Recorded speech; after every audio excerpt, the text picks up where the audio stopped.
What if everything you believed about strength and success was flipped upside down? King Asa of Judah didn't win by muscle or military might. He won by cleaning house spiritually and putting his trust where most people wouldn't dare.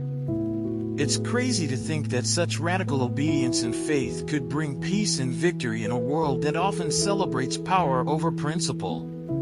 If you've ever felt overwhelmed by the giants in your life, Asa's story holds a secret that's both counterintuitive and incredibly powerful. Stick around, because this isn't just a history lesson, it's a blueprint for how you can read, understand, and apply the Bible's wisdom to face your own battles and come out on top. Then, let's read the chapter together. And Abijah rested with his ancestors and was buried in the city of David. Asa his son succeeded him as king, and in his days the country was at peace for 10 years. Asa did what was good and right in the eyes of the Lord his God. He removed the foreign altars and the high places, smashed the sacred stones and cut down the Asherah poles. He commanded Judah to seek the Lord, the God of their ancestors, and to obey his laws and commands. He removed the high places and incense altars in every town in Judah, and the kingdom was at peace under him. He built up the fortified cities of Judah, since the land was at peace. No one was at war with him during those years, for the Lord gave him rest. Let us build up these towns, he said to Judah, and put walls around them, with towers, gates and bars. The land is still ours, because we have sought the Lord our God. We sought him and he has given us rest on every side.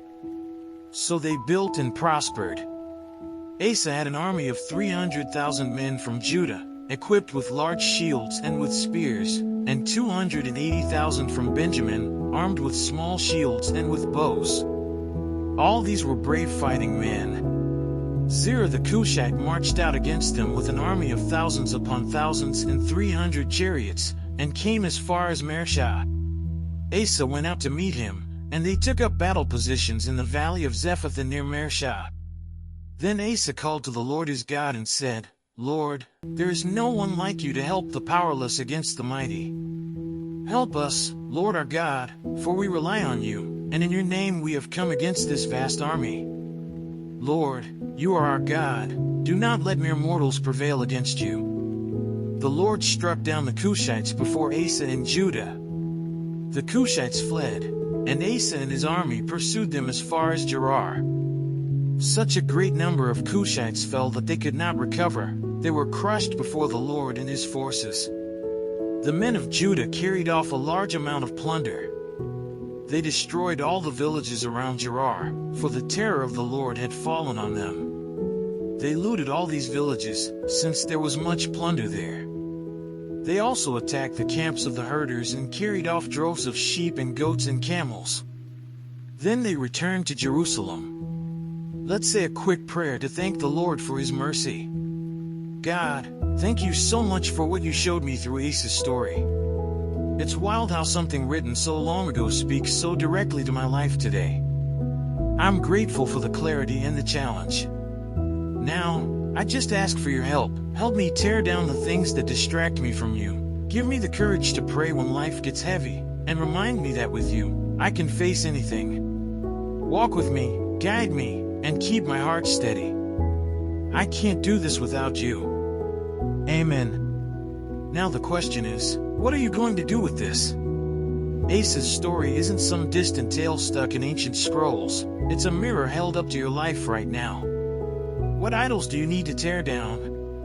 Where have you been relying on your own strength instead of crying out for divine help?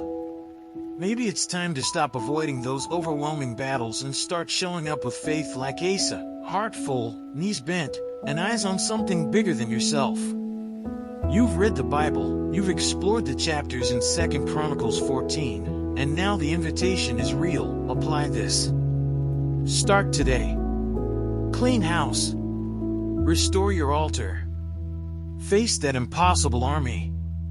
And hey, if Asa could do it, why not you? Which part of his journey hit you the hardest? Where do you feel challenged to grow? Let me know in the comments. I want to hear your thoughts and help you on this walk of faith. And don't forget, if this stirred something in you, subscribe to the channel and tap that little bell so you don't miss what's coming next. Because trust me, the journey doesn't stop here, we're just getting started.